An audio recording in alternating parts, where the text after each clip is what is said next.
بسم الله الرحمن الرحيم وَلَقَدْ أَخَذَ اللَّهُ مِيثَاقَ بَنِي إِسْرَائِيلَ وَبَعَثْنَا مِنْهُمُ 12 نَقِيبًا وَقَالَ اللَّهُ إِنِّي مَعَكُمْ لَئِنْ أَقَمْتُمُ الصَّلَاةَ وَآتَيْتُمُ الزَّكَاةَ وَآمَنْتُمْ بِرُسُلِي وَعَزَّرْتُمُوهُمْ وَأَقْرَضْتُمُ اللَّهَ قَرْضًا حَسَنًا لَأُكَفِّرَنَّ عَنْكُمْ سَيِّئَاتِكُمْ وَلَأُدْخِلَنَّكُمْ جَنَّاتٍ تَجْرِي مِنْ تَحْتِهَا الْأَنْهَارُ فَمَنْ كَفَرَ بَعْدَ ذَلِكَ مِنْكُمْ فَقَدْ ضَلَّ سَوَاءَ السَّبِيلِ۔ اس آیت کی تشریح کل کچھ ہو چکی تھی کچھ۔ وَبَعَثْنَا مِنْهُمُ 12 نَقِيبًا،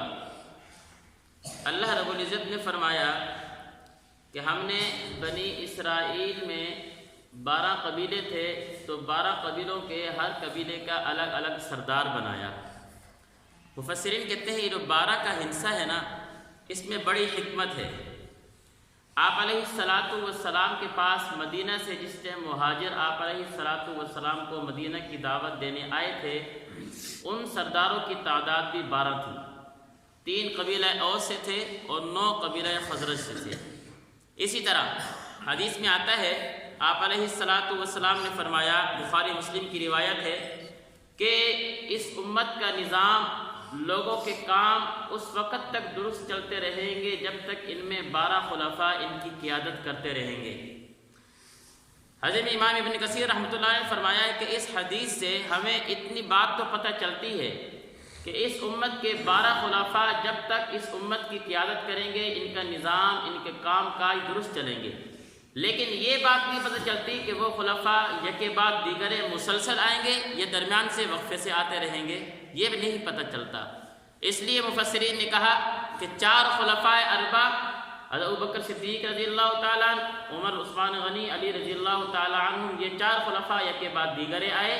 اس کے بعد 5ویں جو خلیفہ بنے وہ عمر بن عبد العزیز رحمۃ اللہ علیہ تھے، اور اس کے بعد حضرات آ رہے ہیں۔ تو یہ 12 جو خلفاء ہیں، یہ 12 خلفاء یکے بعد دیگرے مسلسل آئیں، یہ اس حدیث سے نہیں پتہ چلتا۔ تو یہ 12 کا جو حصہ ہے اس میں بڑی حکمت ہے۔ اگلی بات فرمائی گئی، وَآتَيْتُمُ الزَّكَاةَ وَآمَنْتُمْ بِرُسُلِي وَعَزَّرْتُمُوهُمْ وَأَقْرَضْتُمُ اللَّهَ قَرْضًا حَسَنًا، کہ ان کے اوپر اللہ رب العزت نے ایک چیز یہ لازم کی تھی کہ یہ زکوٰۃ ادا کریں گے۔ زکوٰۃ یہ فرض ہے، اس کی ادائیگی ضروری ہے، لیکن زکوٰۃ کی ادائیگی کے بعد ایک اور جو ان سے معاہدہ لیا گیا تھا وہ تھا وَأَقْرَضْتُمُ اللَّهَ قَرْضًا حَسَنًا، کہ یہ اللہ رب العزت کو قرض بھی دیں گے۔ اس سے مراد کل بھی بتایا تھا صدقات، خیرات وغیرہ ہے، کہ زکوٰۃ یہ فریضہ حق ہے، اور جو صدقات خیرات وغیرہ ہے یہ فرض نہیں ہے بلکہ فرض کفایہ کے زمرے میں آ جاتا ہے۔ اس میں مفسرین یہ کہتے ہیں کہ جس طرح مسلمان پر یہ بات لازم ہے کہ وہ زکوٰۃ ادا کرے اگر صاحب نصاب بن جاتا ہے، اسی طرح اس پر یہ بات بھی لازم ہے کہ وہ دین کے معاملات میں، مسجد میں، مدارس میں، دین والوں پر اور محلے میں، معاشرے میں دینی تعلیم کے فروغ کے لیے بھی صدقے وغیرہ کرتا رہا کرے، کہ صرف زکوٰۃ پر ہی اکتفا کر کے نہ بیٹھ جائے کہ میں نے زکوٰۃ دے دی ہے، میرے اوپر تو یہی لازم تھی، صدقہ لازم نہیں ہے، تو کوئی بات نہیں، صدقہ لازم نہیں ہے۔ لیکن مفسرین یہ کہتے ہیں اگر کسی جگہ پر دین کی تعلیم کے اسباب مہیا نہیں ہیں اور پورا محلہ بے دینی کی طرف جا رہا ہے، تو تمام محلے پر یہ بات لازم ہے کہ وہ آپس میں مشورہ کر کے کوئی دین کا یہاں پر راستہ کھولے، دینی تعلیم کا، تاکہ یہاں پر سلسلہ شروع ہو۔ اگر نہیں کھولے گا، کوئی بھی اس کی فکر نہیں کرے گا، فرض کفایہ ہے۔ فرض کفایہ کا مطلب یہ ہوتا ہے کہ اگر کسی نے بھی اس کے خیال نہیں کیا سارے گناہ گار ہوں گے، اور اگر محلے کے چند 2-3 آدمیوں نے مل کر اس کا خیال کرنا شروع کر دیا تو سب کی طرف سے گناہ ختم ہو جائے گا۔ اس لیے مفسرین یہ کہتے ہیں کہ صرف زکوٰۃ پر اکتفا نہ کی جائے، اور ہمارے یہ مزاج بن گیا ہے کہ اولاً تو زکوٰۃ بہت کم لوگ ادا کرتے ہیں، اور جو ادا کرتا ہے وہ صرف زکوٰۃ پہ اکتفا کر کے بیٹھا ہوا ہے۔ اس سے بات کرو زکوٰۃ کی تو بیوہ کا مسئلہ ہے تب بھی اس نے زکوٰۃ دینی ہے، مسجد کی تعمیر کا مسئلہ ہے تب بھی اس نے زکوٰۃ دینی ہے، مدرسے کی تعمیر کا مسئلہ ہے تب بھی اس نے زکوٰۃ دینی ہے، مولوی کو دینے کام ہے تب بھی زکوٰۃ دینی ہے۔ دین کے کسی کام میں بھی اگر اس سے بات کرو کہ بھئی اپنا کچھ حصہ ملا دو، ان کی زکوٰۃ پڑی، زکوٰۃ دے دیں، بھئی زکوٰۃ تو ایک فرض حصہ ہے، وہ تو مستحق تک پہنچانا ضروری ہے۔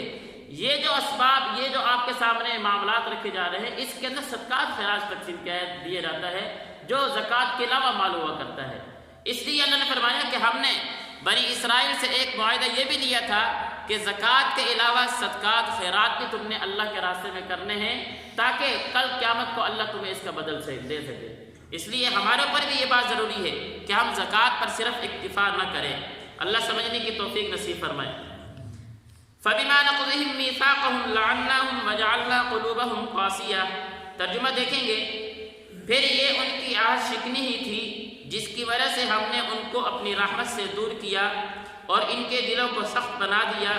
وہ باتوں کو اپنے موقع محل سے ہٹا دیتے ہیں، اور جس بات کی ان کو نصیحت کی گئی تھی اس کا ایک بڑا حصہ بھلا چکے ہیں، اور ان میں سے کچھ لوگوں کو چھوڑ کر تمہیں آئے دن ان کی کسی نہ کسی بات کا خیانت کا پتہ چلتا رہے گا، لہذا فی الحال انہیں معاف کر دو، درگزر سے کام لو، بے شک اللہ رب العزت احسان کرنے والوں کو پسند کرتے ہیں۔ اس آیت میں اللہ رب العزت نے بنی اسرائیل نے جو اللہ رب العزت کے ساتھ کیے ہوئے معاہدوں کو توڑا تھا ان کی سزا کا ذکر کیا، اور اللہ رب العزت نے اس معاہدے توڑنے پر ان کو کیا سزا دی اور ان کے اس سزا کا سبب کیا تھا۔ اللہ نے فرمایا فَبِمَا نَقْضِهِمْ مِيثَاقَهُمْ، جس سے بنی اسرائیل نے ہمارے ساتھ کیے ہوئے معاہدوں کو توڑ دیا، اللہ کہتے ہیں ہم نے سزا یہ دی لَعَنَّاهُمْ، ہم نے ان کو پر اپنی لعنت برسا دی۔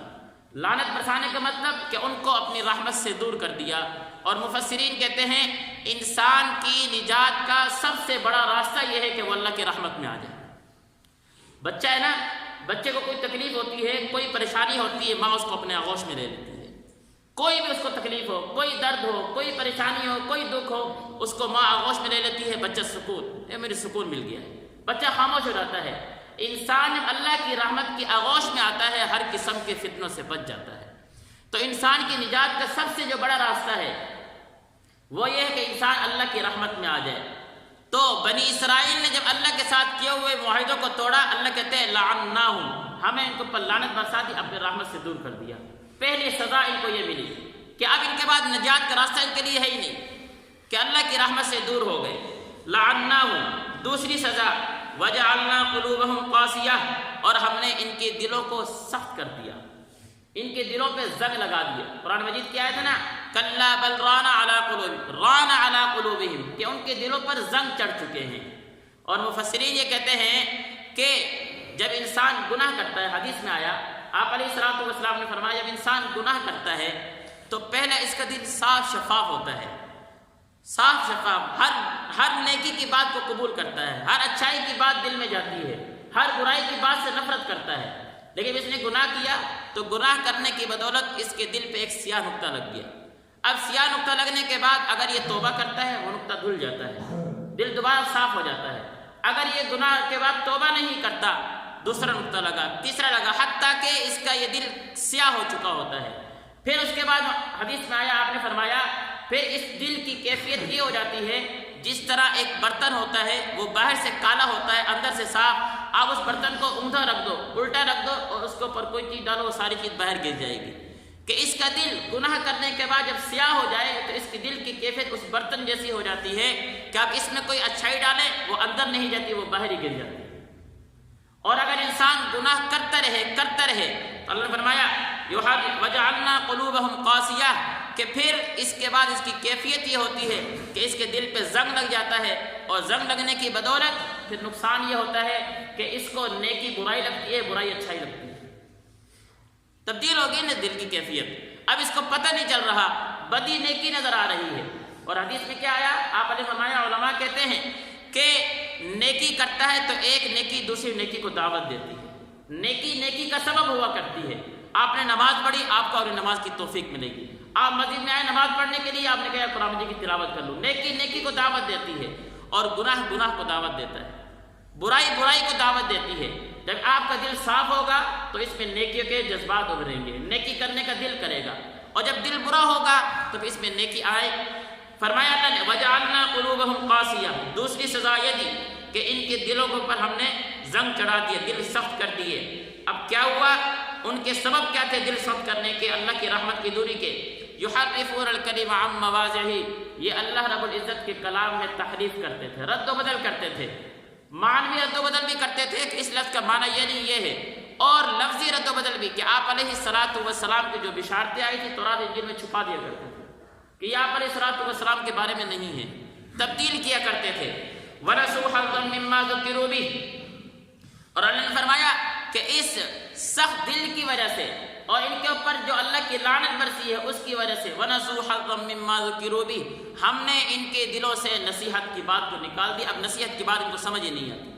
رہنمائی والا راستہ ان کو نظر ہی نہیں آتا، ہدایت کا راستہ نظر ہی نہیں آتا، وَنَسُوا، ہم نے بھلا دیا ہے۔ وَلَا تَزَالُ تَطَّلِعُ عَلَىٰ خَائِنَةٍ مِّنْهُمْ، اور اگلی بات اللہ کہتے ہیں کہ اس لعنت کی وجہ سے اور دل کی سختی کی وجہ سے اب تم دیکھو گے کہ یہ یہود و نصارہ ہمیشہ ہمتاً کسی نہ کسی خیانت میں لگے ہوئے ہیں۔ وَلَا تَزَالُ، ہمیشہ، تَطَّلِعُ عَلَىٰ خَائِنَةٍ، کبھی جب دیکھو گے یہ یہود و نصارہ ہمیں سے سازش کرتا نظر آئے گا، یہ سازش کی ٹولہ ہے، یہ سازش کرتا نظر آئے گا۔ لیکن آگے ہمیں پیغمبر آپ علیہ الصلوۃ والسلام نے تعلیم کیا دی، قرآن نے تعلیم دی، بڑی عجیب باتیں سنیں گے کہ ہے سازشی ٹولہ تیرے ایمان کے بارے میں سازش کرے گا، تیرے خلاف سازش کرے گا، مسلمانوں کے خلاف سازش کرے گا، ہر کچھ کرے گا، لیکن کرنا کیا ہے؟ فاعف عنہم، درگزر کرو، درگزر کرو۔ کیوں کہ اپنا اخلاق مسلمان کا اتنا اچھا ہو کہ دل کی سختی ان کے اوپر نصیحت اثر نہیں کرے گی، بات اثر نہیں کرے گی، لیکن اخلاق اثر کرے گا، آپ کی نرم دلی اثر کرے گی، اچھا رویہ اثر کرے گا، آپ بات کریں گے اس کا دل ہی بند ہوا پڑا ہے، ان کے دل پہ زنگ لگ چکا ہے، اللہ کی رحمت سے دور ہو گئے، بات کہاں سے اثر کرے گی؟ نہیں، جو اثر کرنی ہے وہ اچھا اخلاق اثر کرنا ہے، وہ جیسے کہتے ہیں فاعف عنہم، درگزر کرے، ان کے لیے دعائیں مانگے، ان کے ساتھ اچھے اخلاق سے پیش آئے، اور معذرت کے ساتھ آج یہ والا جو تیر تھا، یہ والا جو کیا ہے اعلی کار ہے حسن خلق والا، آپ علیہ الصلوۃ والسلام سے وراثت میں مسلمانوں کو ملا، لیکن لے لیا ہے باطل نے۔ آج ہر باطل وہ اپنے اخلاق سے مسلمان کو کیا ہے توڑ رہا ہے، اس کا اخلاق دیکھیں کتنے اچھے اخلاق سے بات کرے گا، اور ہم کہتے ہیں یار کتنا اچھا اخلاق ہے، یہ برا ہو سکتا ہے؟ آپ ذرا اٹھا کے دیکھیں، نظر تاریخ دیکھیں، آج کا باطل بھی آپ کو اچھے اخلاق سے مارے گا، اور میرا اخلاق برا ہے، میں اپنے اخلاق پر توجہ نہیں دیتا، جس کی وجہ سے مجھ سے باطل کافر دور ہو رہا ہے کہ مسلمان ہونا ہے تو اس سے بہتر ہے کہ نہ ہی ہو، کہ اس کا اخلاق یہ ہے، یہ اسلام تعلیم دیتا ہے، اور اس کا اخلاق دیکھو، یہی وجہ ہے کہ وہ ترقی کر رہا ہے، ترقی نہیں کر رہا، ہمیں ترقی نظر آ رہی ہے۔ اور حقیقت میں بات کیا ہے؟ مجھ شفیع صاحب رحمۃ اللہ علیہ نے بات لکھی ہے، فرمایا کہ کوئی باطل ترقی نہیں کر سکتا، لیکن اگر وہ ترقی کرے گا تو وہ آپ علیہ الصلوۃ والسلام کے طریقوں کو اپنا کر ترقی کرے گا۔ یہ حسن خلق آپ کا طریقہ تھا، حضرات صحابہ کے اخلاق دیکھیں، یہ ان کا طریقہ تھا، یہ ان کے طریقوں سے کیا ہے ان کو بات پھر انہوں نے لے لی ہے، اب وہ غلط کیا ہے راہ پر طریقہ ہمارا اپنا کر وہ ترقی کر رہا ہے، ہم کہتے ہیں یہ بڑا ترقی کر رہا ہے، جو ترقی کے اصول تھے وہ ہم نے چھوڑ دیے، اس نے اپنا لی، سے وہ ترقی کرتا نظر آتا ہے۔ اللہ ہمیں سمجھنے کی توفیق